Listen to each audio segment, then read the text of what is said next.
লিল্লাহি তাকবীর। এই সিঙ্গেলরা ভাবসাব কিন্তু খুবই খারাপ, বিবাহিতের গায়ে খুবই জোর আজকে আমি নিজেই দেখতে পাচ্ছি। সিঙ্গেলরা কি আজকে হেরে যাবা? হেরে যাবা? পরাজিত হবা? ফেল করবা? সিঙ্গেলরা কাছে দাও। লিল্লাহি তাকবীর। বিবাহিত ভাইরা আই এম সো সরি, আমাকে আপনারা মাফ করে দিবেন। আজকের মাহফিলে কলিজার টুকরা সিঙ্গেল ভাইরাই পাস করেছে, ঠিক কিনা বলো? এবার আমরা সবাই মিলে স্লোগান দিয়ে তাফসীরে ফিরে যাব। এমন স্লোগান দিবেন, এমন বাঘের কণ্ঠে, আপনাদের স্লোগানের ঠেলায় আমি, সভাপতি ফিরোজ ভাই, সবাই যারা আমরা পেছনে বসে আছি, স্লোগানের ঠেলায় স্টেজ ভেঙে নিচে পড়ে যাব। বাঘের মতো দিবেন স্লোগান, লিল্লাহি তাকবীর। এই ডান হাত তুলে দেওয়া লাগবে, হ্যাঁ? লিল্লাহি তাকবীর। আল কোরআনের আলো। বগুড়ার সাউন্ড কি রে ভাই? এই বগুড়া সুলপুল তো বিড়ালের বাচ্চা না, সব সিংহের বাচ্চাগুলো আওয়াজ। আল কোরআনের আলো, আল হাদিসের আলো। কোরআন হাদিস যেখানে, আলেম ওলামা যেখানে, বগুড়াবাসী যেখানে, আমতলীবাসী যেখানে, আল্লাহ তাআলা কবুল করুন। সকলেই দিল খুলে পড়ুন আমিন। তাফসীর শুরু করার পূর্বে ছোট্ট একটা গিফট নিয়ে আসছি আপনাদের জন্য। গিফটটা দেখিয়েই তাফসীরে ফিরে যেতে চাই। আমি আজ আমার একটা টুপি নিয়ে আসছি গিফট। ছেলে পেলে পাগল করে দেয় ভাই মাহফিল থেকে যাওয়ার সময়। কেউ কেউ তো আমারে ধইরা না পারে আমার জুব্বাও খুলে ফেলে, এমন একটা অবস্থা। টুপি ধরে টান দেয়, কোটি ধরে টান দেয়, কি যে করে বলা মুশকিল। তো আজকে টান দেওয়া লাগবে না ভাই, আমি নিজেই হাদিয়া নিয়ে আসছি আজকে। তবে আগে একটু ভাব নিতে হবে, না বুঝে আসবে না। এই টুপিটা, এটা আমার জন্য, আমি নিজে অর্ডার দিয়েছি পাকিস্তান থেকে। এটা আমার সাইজে বানানো, এটা আমার মাথার টুপি। এটা আমি আসার সময়ে পরেছিলাম, জাস্ট খুলে টুপি চেঞ্জ করে আরেকটা পরেছি, আরেকটা নিয়ে আসছি গিফট দেওয়ার জন্য। তো কেন বললাম এই টুপিটা সবাই পাবে তা না, যে কোনো একজন যুবক পাবে। বাট ये नसीब की बात है मेरे दोस्त, हर किसी को ये मिलने वाला नहीं है। যে কোনো একজন যুবক পাবে বা মুরব্বী পাবে, শর্ত একটা, আমি আসিফ আজকে আমি অধম যে তাফসীরটা কোরআন থেকে পেশ করব, যে সূরা থেকে পেশ করব, যদি কোনো যুবক বা মুরব্বী আব্বা জান শেষ পর্যন্ত শুনে এটাকে মুখস্থ করতে পারে এবং শেষে গিয়ে বলতে পারে, তাকে এই টুপিটা আমরা আজকে পরিধান করাই দেব। বলেন সবাই ইনশাআল্লাহ। আমি আবারও বলছি, কথা বলো না, আমি আবারও বলছি, এই ওয়াজ মাহফিলে লোক সমাগম হলেই ওয়াজ মাহফিলটা সফল হবে না। ওয়াজ সফল হবে তখন ঈমান এবং আমল পাক্কা হবে যখন, ঠিক কি না বলেন? খালি শপের জন্য আমাকে দেখবে না যে আসিফ হুজুর অনেক ফেমাস, ফেসবুকে, টিকটকে, ইউটিউবে অনেক ভিডিও হুজুরের দেখেছি, তা নয়। আমাদের দেশের বাস্তবতা হচ্ছে যোগ্য আলেমের চাইতে আমরা ভাইরাল মানুষকে দাম দেই বেশি। কারো ফ্যান ফলোইং বেশি হওয়া যদি ব্যক্তির সফলতার মাপকাঠি হতো, আমার মনে হয় হিরো আলম সবচেয়ে বড় সফল ব্যক্তি হতো। ফ্যান ফলোইং হলেই কিন্তু সফল ব্যক্তি হওয়া যায় না। যার ইলম ভালো, আমল ভালো, সেই তো আসল যোগ্যতা সম্পূর্ণ ব্যক্তি, ঠিক কিনা বলে? খবরদার কেউ আমার চোখে চোখ রাখবেন না অ্যাজ এ ফেমাস পারসন। আপনি বোঝেন আমি কি তাফসীর পেশ করছি। সবাই একটা তাকবীর দিই বিরতির জন্য। লিল্লাহি তাকবীর। আজ কোরআন থেকে আমরা একটা ছোট্ট সূরার তাফসীর পেশ করব। আমি বলছি, আপনারা আমার সঙ্গে সবাই বলবেন। সূরাটার নাম হচ্ছে সূরাতুল কাউসার। বলেন সবাই, যুবক ভাইরা, সূরাটার নাম কি? সূরাতুল। এটা হচ্ছে কোরআনুল কারীমের সবচাইতে বড় সূরা। বড় না ছোট? শুধুই কি ছোট, না সবচেয়ে বেশি ছোট? মাত্র 3 আয়াত বিশিষ্ট একটা সূরা, এক লাইনেই শেষ। আমরা মাঝে মাঝে বলি না যে ছোট মরিচের this surah is like that. এই সূরা যদিও খুবই ছোট্ট মনে হবে দেখে, মাত্র 3টা আয়াতের সূরা, বাট এটার ব্যাখ্যা, এটার ভলিউম, এটার এক্সপ্লেনেশন এত বিশাল। যদি কেউ সূরা কাউসারের তাফসীর পড়ে, তা এটা অনুভব হবে, রিয়েলাইজ হবে, ফিল হবে, অনুধাবন হবে যে আল্লাহ তাআলা ছোট্ট একটা ঝিনুকের ভেতরে পুরো আটলান্টিক মহাসাগর ঢুকিয়ে দিয়েছে। সুবহানাল্লাহ। এই সূরার মোট আয়াত সংখ্যা হচ্ছে 3টা। বলেন সবাই কয়টা? আর এই সূরার রুকু সংখ্যা হচ্ছে মোট 1টা। বলেন সবাই কয়টা? আর এই সূরাটা মাদানী সূরা নয়, এই সূরাটা হচ্ছে মাক্কি সূরা। বলেন সবাই মাদানী না মাক্কি? আর এই সূরা যে পারায় রয়েছে, এই পারাটা হচ্ছে 30 নম্বর পারা। বলেন সবাই কত নম্বর পারা? This is the basic knowledge of this surah. এটা হচ্ছে সূরার প্রাথমিক ধারণা। যে পুরস্কার নিতে আসবে শেষে, তাকে বলবো সূরা নাম্বার কি বলো, কতটা সূরা, কয়টা আয়াত, কয়টা রুকু বলো, এসব কি মাদানী না মাক্কি বলো, কয় নাম্বার পারায় আছে বলো। এজন্য ভালো করে বুঝে নেন। লাস্ট রিপিট করছি, পারা নাম্বার কত? কথা বগুড়ার ভাইরা কথা বলেন, বলেন সবাই পারা নাম্বার কত? সূরাটার নাম সূরাতুল। এই সূরার মোট আয়াত সংখ্যা কয়টা? রুকু সংখ্যা কয়টা? এটা কি মাদানী সূরা না মাক্কি সূরা? মাশাআল্লাহ। যে কোন সূরার তাফসীর যদি কেউ পেশ করতে চায়, there are 5 things that is most important to talk about. 5টা বিষয়ে রিপ্রেজেন্ট না করলে, উল্লেখ না করলে, মেনশন না করলে কোন সূরার তাফসীর কখনো সম্পূর্ণ হয় না বগুড়ার ভাইরা। 5টা বিষয় ইমাম সানাউল্লাহ পানিপত্তি রাহমাতুল্লাহি আলাইহি লিখেছেন, 5টা বিষয় তাফসীর করতে it is must, it is really must thing to talk about, বলতেই হবে। 1, right pronunciation, সঠিক তেলাওয়াত। 2 হচ্ছে right translation, সঠিক তরজমা।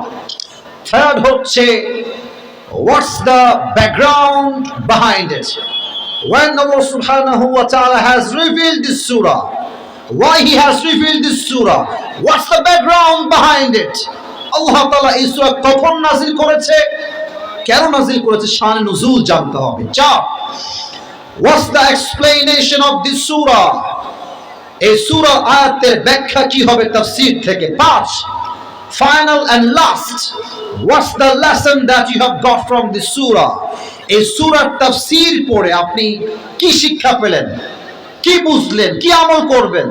এই 5টা বিষয় না বললে তাফসীর কখনো সম্পূর্ণ হতে পারে। আসুন আমরা প্রথম বিষয়ে চলে যাই। আমি তেলাওয়াত করছি, তেলাওয়াতটা দিল দিয়ে শুনবেন। আউযু বিল্লাহি মিনাশ শাইতানির রাজীম, বিসমিল্লাহির রহমানির রহিম। ইন্না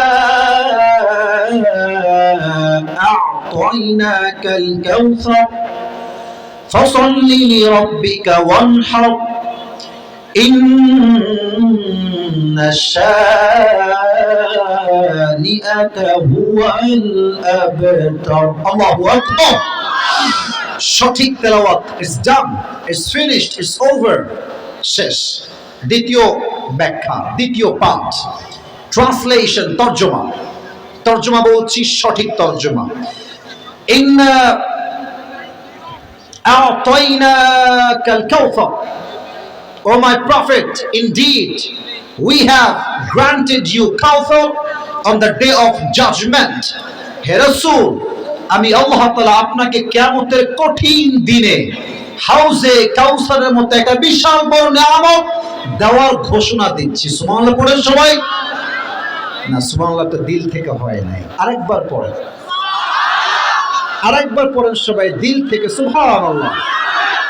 ফাসাল্লি লিরাব্বিকা ওয়ানহার, So perform the salah and sacrifice to your Lord alone. Nabi he, যেহেতু আমি আল্লাহ তাআলা আপনাকে হাউজে কাউসার দান করেছি, আপনি নামাজ এবং কোরবানি পড়বেন একমাত্র এক সপ্তাহ সন্তুষ্টির জন্য। বলেন তো সবাই সেই রব কে? বলেন সবাই সেই রব কে?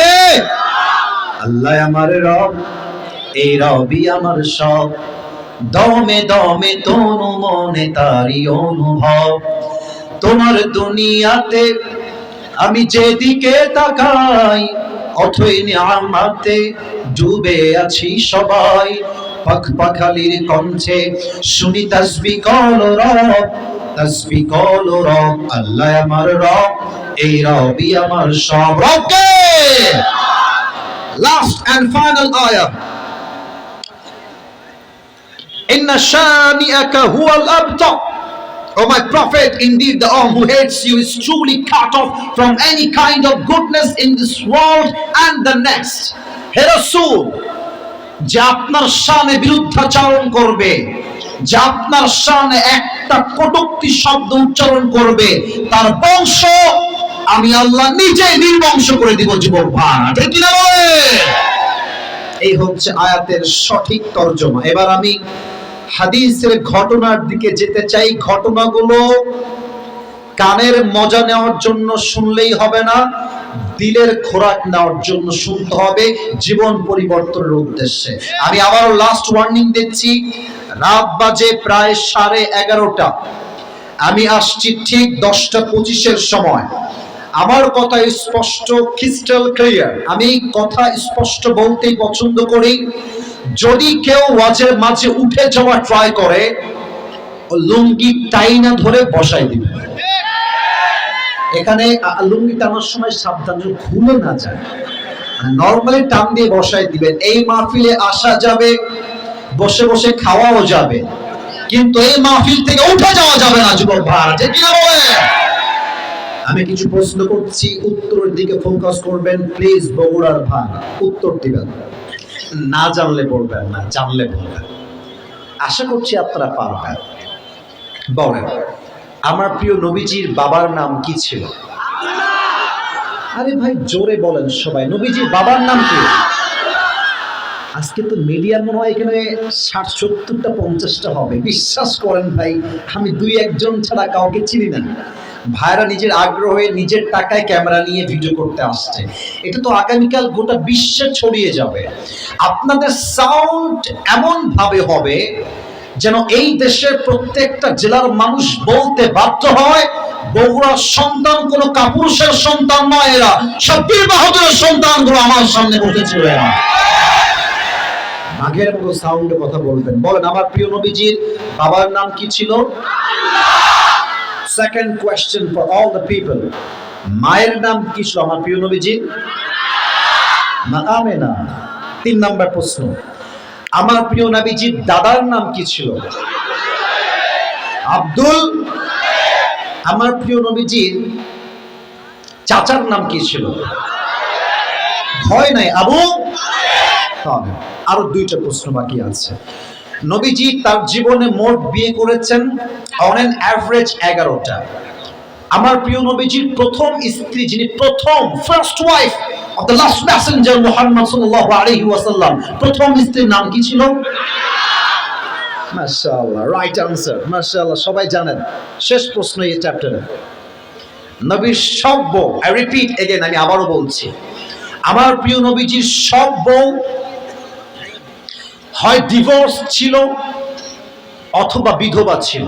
আই রিপিট এগেন, আমি আবারও বলছি, আমার নবীর প্রত্যেকটা ওয়াইফ হয় ডিভোর্স ছিল অথবা বিধবা ছিল।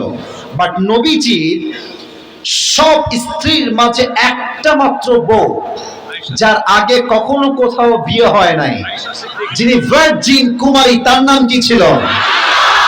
রাদিয়াল্লাহু তাআলা আনহা। আর আমার প্রিয় নবীজির দুনিয়ার জীবনে পুত্র সন্তান হয়েছে মোট 4টা। বলেন সবাই জোরে সোরে, কয়টা? নবীজির বয়স যখন মাত্র 6, নবীজি মাকে নিয়ে মদিনার থেকে মক্কায় ফিরে আসছে। রাস্তা হচ্ছে হিল ট্র্যাক্স এরিয়া, চতুর্পাশে এই যে আপনারা বসে আছেন এটা তো মাটি, পাথর তো নাই। নবী যেখান থেকে মা কিনে ফিরে আসছেন পুরো জায়গাটা চতুর্পাশে পাথর আর পাথর, পাহাড়। নবীর মা হঠাৎ করে যেতে যেতে, look at my right hand, আমার ডান হাত দেখেন। নবীজির মা যেতে যেতে, আমি প্র্যাকটিক্যালি হাদিসটা বোঝাবার ট্রাই করছি for all the people of Bogura, বুঝবেন একটু। আমার হাত দেখেন, ডান হাতটা নবীজির মা এমনি বুকে শক্ত করে ধরে চুপ করে বসে গেছে। নবীজি দৌড় দিয়ে এসে বলছে, মা লাকি ইয়া উম্মি, আম্মা জান আপনার কি হয়েছে? আমার এই হাদিসে আপনি আপনার নিজের মাকে ঢোকান। আমি আমার নিজের মাকে ফিল করছি, and you should feel your mom here. আপনি আপনার মাকে অনুভব করেন যে নবীর সঙ্গে কি ঘটছে। বয়স মাত্র 6 বছর। নবীজি আম্মা জান বুকের প্রচন্ড ব্যথায় হাহাকার করতে শুরু করেছে নবীর সামনে। নবীর বয়স মাত্র 6 বছর। নবীজি বলছে, আম্মা জান অস্থির হবেন, আসেন। নবীজি 2 হাত কোলের মতো পেতে দিয়েছে, বলছে আম্মা আপনি এখানে শুয়ে পড়েন। মা আমেনা নবীজির 2 হাতে কোলের উপরে শুয়ে গেছে। এবার বোঝেন, মা শুয়ে আছে এইখানে, সন্তানের চোখ এইখানে। মা আমেনা নবীর দিকে এভাবে তাকায় আছে, আর নবীজিও মায়ের দিকে এক পলকে একভাবে মায়ের দিকে তাকায় আছে। আর বলছে, আম্মা আপনার কি হয়েছে? আপনার কি বুকে ব্যথা করছে? আম্মা আপনার কি হয়েছে? নবীর মা একটা কথাও বলেন নাই, মাত্র 3টা বাক্য বলেছেন। 1, ইয়া মুহাম্মদ কুল্লু জাদীদিন বাল, প্রত্যেক নতুন জিনিস একদিন পুরাতন হয়ে যাবে। ওয়া কুল্লু হাইয়িন মাইয়িত, প্রত্যেকটা জীবিত মানুষ একদিন মৃত হয়ে যাবে। ওয়ালাকাদ ওয়ালাদতু তুহরা, বাট মুহাম্মদ আমি আমেনার বিশ্বাস, আমি দুনিয়াতে এমন এক সন্তান গর্ভে ধারণ করেছি, দুনিয়াতে আমি এক এমন সন্তানের মা হয়েছি যে সন্তান পুরো পৃথিবীকে তার আলো দ্বারা আলোকিত করে ফেলবে। বলেন সবাই সুবহানাল্লাহ। এই কথা বলেই নবীজির মা নবীজির কোলেই শেষ, স্পটটা জায়গায় শেষ। নবীজি বুঝতে পারছে না নবীজির মায়ের সাথে কি হয়েছে। আসলে উম্মে আয়মান বুঝে গেছে নবীর মা দুনিয়ার থেকে বিদায় হয়ে গেছে। আমি যখন লাস্ট টাইম উমরাহ করতে গেলাম, আমি দোয়া করি সবার জন্য সবাইকে একবার হলেও নবীর রওজায় গিয়ে সালাম পেশ করার তৌফিক দান করুন। আমিনটা দিল থেকে পড়তে পারলেন না, তাই না? হতে পারে আপনার আমিনটা আল্লাহ তাআলা আজকে কবুলও করতে পারে। পড়েন সবাই আমিন। নবীজির রওজায় গিয়ে কি একবারের জন্য সালাম পেশ করতে মনে চায় না? আমাদের দিলে চায় না, চায় না, চায় না? নবীর শহরে ঢুকলেই বুঝবেন যেন আপনি একটা জান্নাতের বাগানে ঢুকে গেছেন। পড়েন সবাই সুবহানাল্লাহ। আমি যখন গেলাম, এটা মেবি 2022 বা 23-এর কথা, এই তো 1.5-2 বছর আগের কথা। তো জাস্ট মনে পড়ে গেল হাদিসের মাঝে, তাই বলছি বোঝাবার স্বার্থে। নবীজির রওজার সামনে আমি গেলাম হচ্ছে ঠিক রাত 3টা বা 2টা বাজে, তাহাজ্জুদের সময়। দেখলাম যে শত শত যুবক, শত শত হাজার হাজার মানুষ নবীজির রওজার সামনে দাঁড়িয়ে তাহাজ্জুদের জায়নামাজে 2 চোখের পানি ছেড়ে কান্না করছে। সুবহানাল্লাহ পড়বেন না আপনারা সবাই?